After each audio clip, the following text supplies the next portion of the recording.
Tas, ka mēs visu varam kontrolēt, ir tikai ilūzija. Kādu laiku varbūt tas arī izdodas. Bet mēs šo kontroli ātri varam pazaudēt. Savos skolas gados es dzīvoju lielā haosā, kaunā, naidā, nekur neiedaroties, neiekļaujoties, neatbilstot mēriem, mēģinot to apslēpt aiz kaut kāda veida perfekcionismu, aiz kuru es varēju aizslēpties.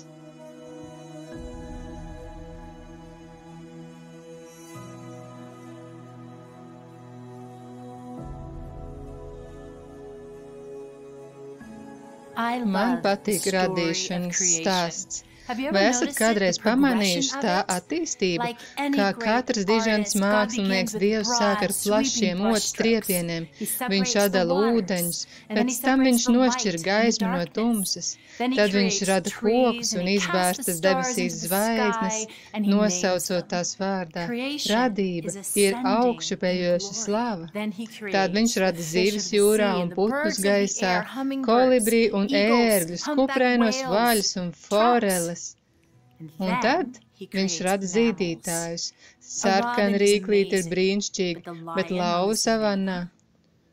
Un Dievs vēl nav pabeidzis. Tad viņš rada cilvēku. Iepriekš ar visu radību Dievs runāja, un tā radās, bet cilvēks viņš veido pats ar savām rokām. Viņš iepūš viņos pats savu dzīvību. Uz tevis viscauri ir Dieva pirkstu nospiedums. Viņš izveido vīrieti, bet tad Dievs saka, kaut kas nav pareizs, kaut kas nav pilnīgs un kaut kas pietrūkst. Pietrūkst kāda?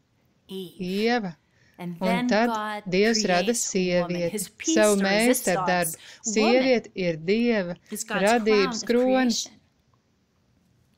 Bet kaut kas notika ar to sākotnējo godību, kuru Dievs bija ielicis mūsos. Atceries to stāstu, bija dārs, koks un čūska. Tika izdarīta izvēle, un mēs kritām. Mēs kritām tik tālu. Iepriekšējā stāstā, iepriekš mūsu katras dzīves stāstā piezagās bailes, sajūta, ka man ir jābūt labākai, gudrākai un pievilcīgākai, skaļākai. Man ir jābūt kādai citai. Mēs to visu slēpām. Mums vajadzēja paslēpties. Atgriežoties atpakaļ radīšanas grāmatas stāstā pēc tam, kad Ādams un Ieva bija krituši un Dievs gāja viņus meklēt. Viņi iznāca no krūmiem, kur slēpās.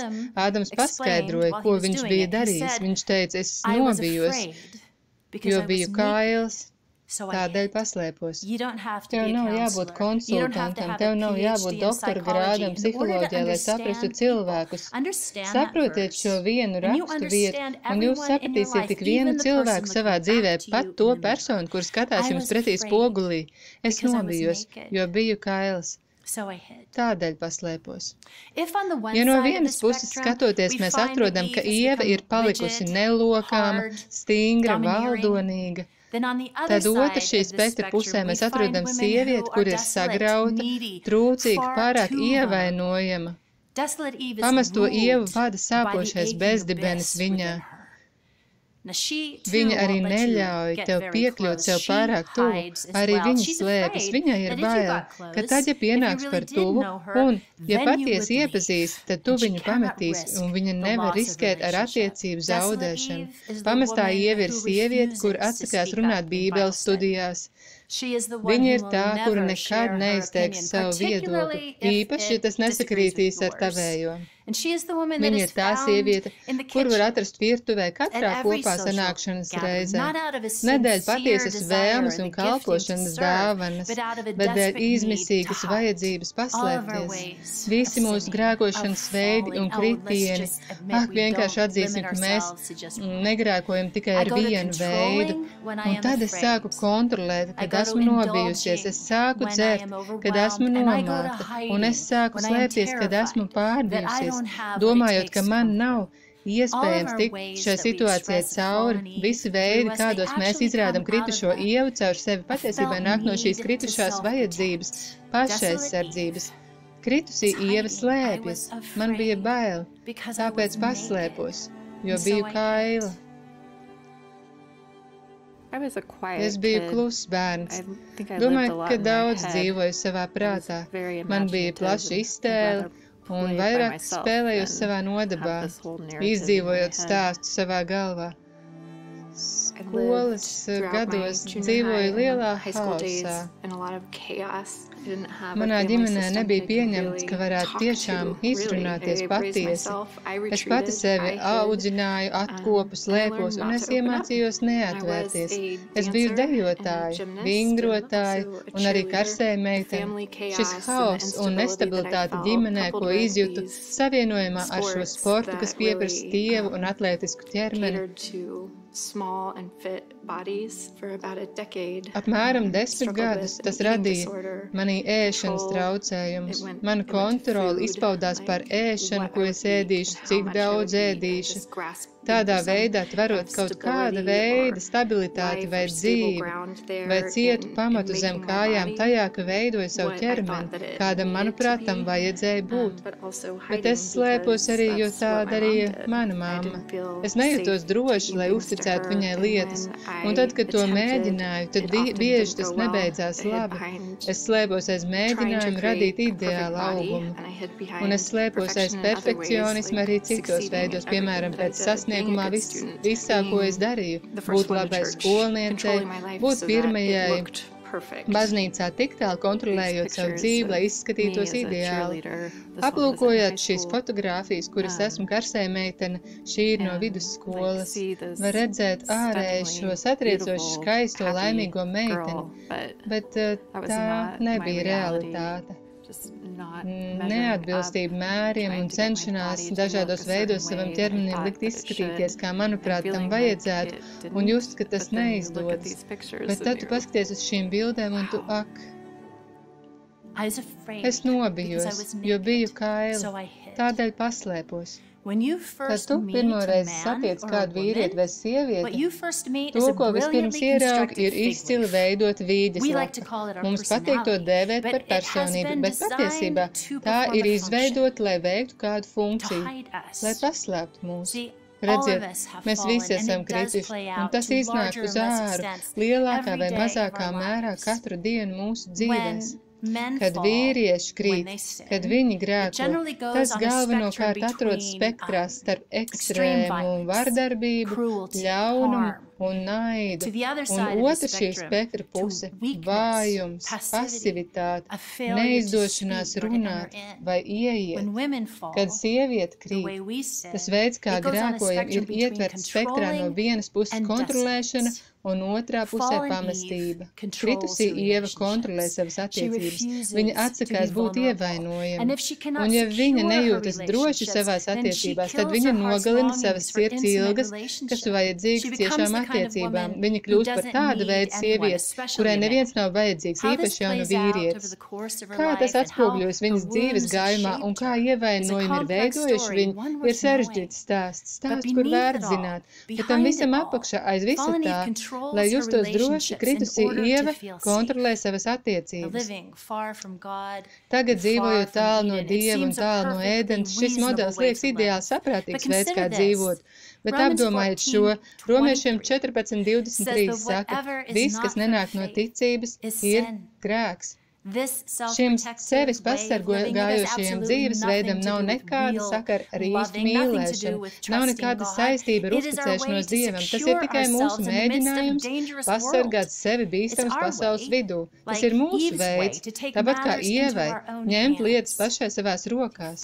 Kritusī Ieva attiecības kontrolē baiļu vadīta. Es sāku kontrolēt, kad esmu nobijusies. Es iedzeru, kad jūtos nomākta. Es sāku slēpties, kad esmu pārbijusies, ka man nav iespējas tikt ar to galā. Bet, dārgās, mēs aizsargājamies, jo mūsos ir šī vajadzība tikt aizsargātām. Mēs slēpjamies dēļ bailēm, un šīs bailes rodas no mīlestības trūkuma. Tās ir vienkārši vietas mūsos, kuras vēl nav sastapušas Dieva mīlestību tik dziļi, cik Viņš to grib mums dot. Mums šeit vajadzīgs Jēzus.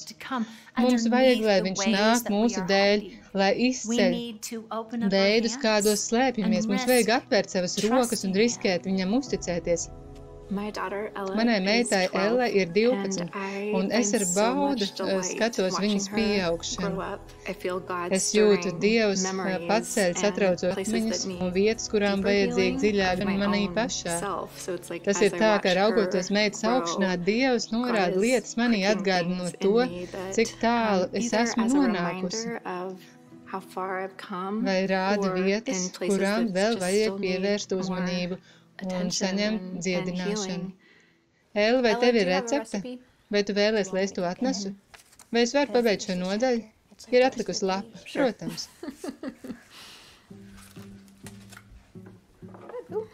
Tev būs jādod man instrukcijas. Labi. Izņem pannu no pannu kastes. Esmu tagad to mazliet apguvusi, bet es vienmēr esmu briesmīgi gatavojusi. Jā, pieminēsim uzspridzinātos keksiņus. Esmu atradusi šo pievilcību, atlaist, kad manās mājās lietas neiet labi. Vai vēlies, lai palīdz kaut ko izņemt? Jā. Vai var iedot eļu, olīvu? Jā. Ja maniem bērniem kaut kas neizdodas, ja Ellai neizdodas, mana primārā reakcija nav uzreiz iet piedāvāt palīdzību. Primāri es dodos uz veļas mazgāšanas telpu, vai gatavoju ēst vai kaut ko citu, ko var kontrolēt un kas liekas droši un vadāms. Man patīk vērot Ellu īstajā vietā. Šī nav mana vieta, tāpēc viņai ir brīva valdīšana šeit. Kļūst arvien vieglāk būt klātesošai, bet tā ir izvēle, kuru jāizdara katru reizi. Tas nenāk tik dabiski, kā es vēlētos.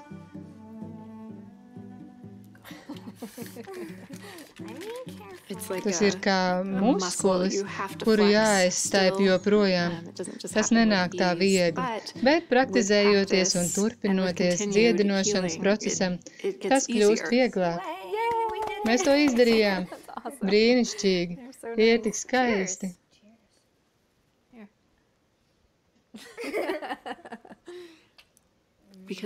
Gadiem ilgās pieredzētās dziedināšanas dēļ, Elle ieiet savos pusauģu gados jūtot drošu pamatu ar mammu, kur ir viņai līdzās un piedzīvo arī labu komunikāciju.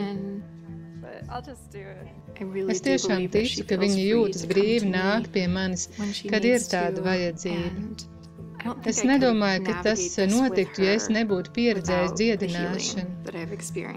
Es nevarētu dzīvot viņai līdzās, ja atkal kontrolētu sevi vai viņu. Nekas no teiktā nav domāts, lai ievestu kaunā vai naidā pret sevi tagad. Mums tikai jābūt pret sevi atklātām par veidiem, kādos esam kritušas mēs, un tad mums tas jāuzlūko. Jānoliek malā un jānožēlo kā grēks, tāpēc, lai mēs varētu kļūt no visas sirds sievietes, kādas mēs ilgojamies būt. Viena no lietām, ko es tik ļoti mīlu par Jēzu, ir, cik paties viņš ir. Viņš nekad neslēpjas. Viņš neizdara izvēles balstoties uz bailēm, viņš nekad nekontrolē. Viņš tikai rīkojas mīlestības nolūku vadīts. Tā patiesība ir tāda. Tas var būt arī mūsu. Iespiedīsimies dziļāk tajā, kas Dievam ir priekš mums. Tas ir tikai mazs parks mums iekšā mežā. Mēs šeit iebraucām manā dzimšanas dienā un šāvām ar loku, kas ir viens no maniem vaļaspriekiem. Es tev ļaušu paņemt bultas un loku. Es tagad sliecos būt vairāk atpūtā, bet man ir 12-gadīga meita, un viņas ķermenis mainās, un viņai varbūt bijusi neveiksmīga diena, vai vienkārši varbūt apbēdināt par kaut ko.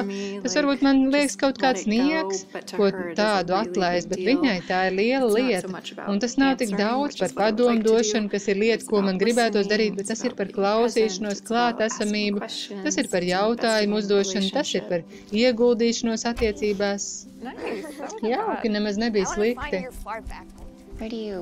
Kuros veidos tu esi atradusi iespēju parādīt Ellai savu mīlestību?